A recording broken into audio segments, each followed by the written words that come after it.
eyes meant to see, a vigilance he carried in name that never lived within. The awareness skipped his hands and landed fully in mine. I became the watcher he could not be, present where he went numb, clear where he chose distortion.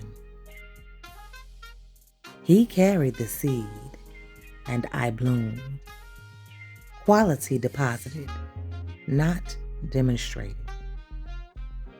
And even wrapped in contradiction, I honor the inheritance, devotion, and joy.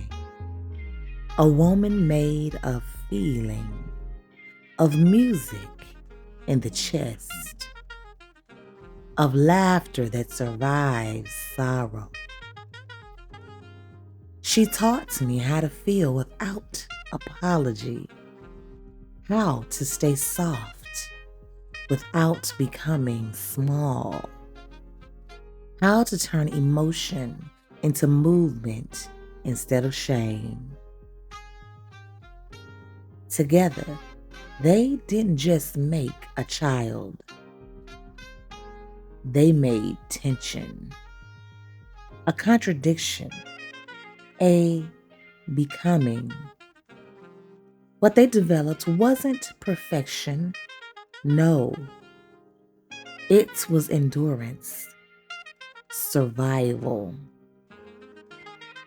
It was the quiet agreement to keep going, even when life kept shaking the foundation. And life shook it hard, shaped by trauma that tried to fracture my voice, by wounds that whispered, "Stay silent," moments where breathing itself felt like rebellion. Divine madness found me, not chaos, the sacred refusal to dim, the holy insistence to speak anyway, the clarity that comes when the soul is louder than fear, when truth outruns comfort, and creativity becomes survival. Pain turns into power without asking permission.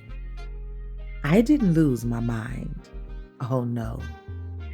I reclaimed it. I learned how to stand awake in the fire, how to turn feeling into fuel, how to tell the truth and still remain whole, watchful enough to see the trap, faithful enough to walk through it. And when the dust settled, when the voice arrived, I finally stood in myself and they knew my name. Faith that wasn't handed to me, faith that was earned, that survived betrayal, stood up after disappointment. Faith that learned how to trust self when trust in others failed. Faith forged in fire.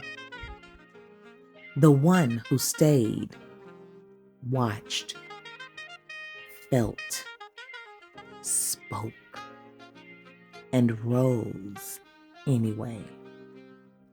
Imani McQueen. Choose accordingly.